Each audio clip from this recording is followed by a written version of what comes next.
Hey everyone, and welcome back to another video. And in this video, I'm going to show you how to clear website data on your PS5.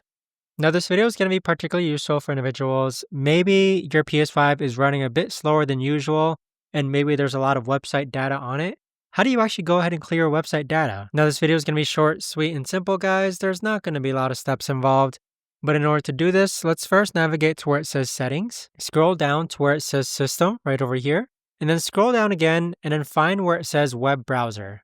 Now, this is the really important step, guys. You're going to see an option here that says Clear Website Data.